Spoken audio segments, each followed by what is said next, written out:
Salut mes amis, on va résoudre l'exercice 4 du chapitre vecteurs et translation.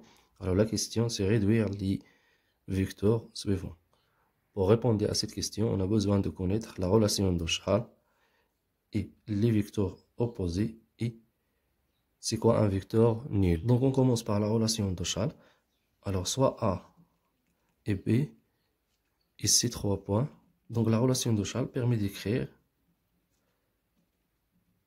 une seule vecteur en fonction de plusieurs vecteurs. C'est-à-dire le vecteur AB égale le vecteur AC plus le vecteur CB. Ou bien AC plus CB et nous donne, alors si on a l'extrémité du premier vecteur et l'origine du deuxième vecteur, alors on utilise la relation de Charles. C'est-à-dire on peut additionner ces deux vecteurs pour avoir le vecteur AB. Ou bien, on peut écrire le vecteur AC égal à la somme des deux vecteurs AB plus le vecteur BC.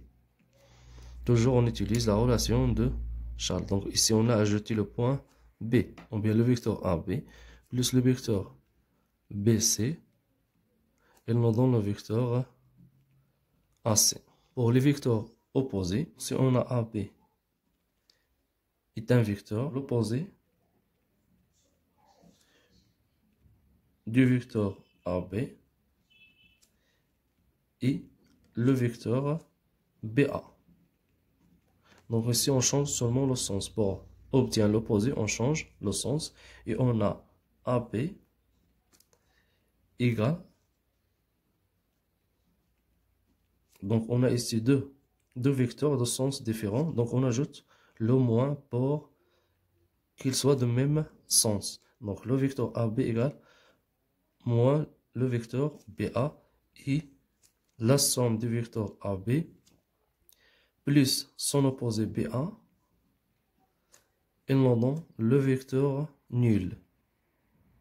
Donc le vecteur nul n'a pas de sens, n'a pas de direction et n'a pas de distance. On le note par 0 avec une flèche. Le vecteur BB est un vecteur nul.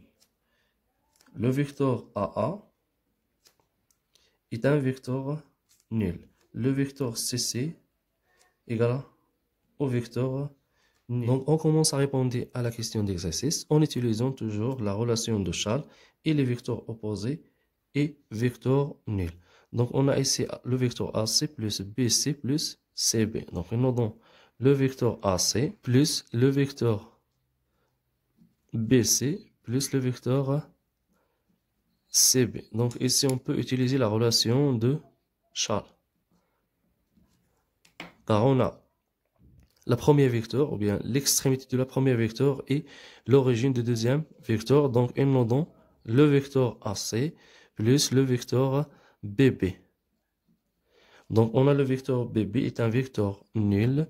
Donc, ils nous donnent le vecteur AC plus le vecteur nul. Donc, le vecteur AC plus le vecteur nul égale au vecteur AC. Pour la deuxième expression, donc, on a ici le vecteur AB plus le vecteur CA. Donc, l'opposé de moins CB, c'est plus BC. Puis, on change l'ordre des termes pour utiliser la relation de Charles. Donc, AB plus le vecteur BC plus le vecteur CA. Donc, il nous donne. Donc ici, on peut utiliser la relation de Charles. Alors, elle nous donne le vecteur AC plus le vecteur CA. Le vecteur AC plus le vecteur CA. Et nous donne le vecteur AA. C'est-à-dire égal au vecteur nul. On remarque qu'on a AC et le vecteur CA sont deux vecteurs opposés. Donc, leur somme égale au vecteur nul. Pour la troisième expression, donc on commence par DE. Donc, on a ici DE, I, E, F. Le vecteur DE plus le vecteur E, F. Donc ici pour utiliser la relation de Charles plus D F, donc plus DF et plus FD.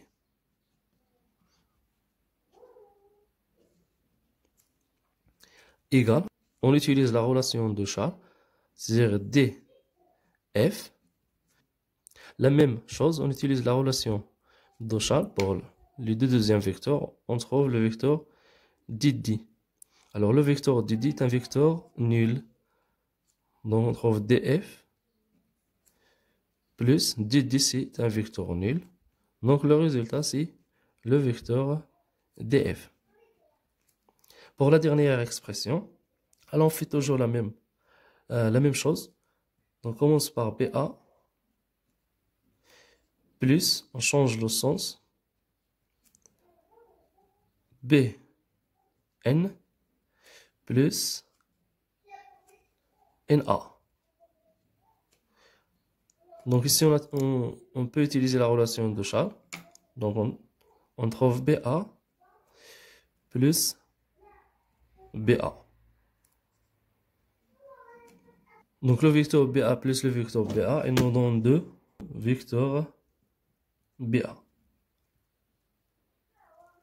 Et merci pour votre attention. N'oubliez pas de partager cette vidéo avec vos amis.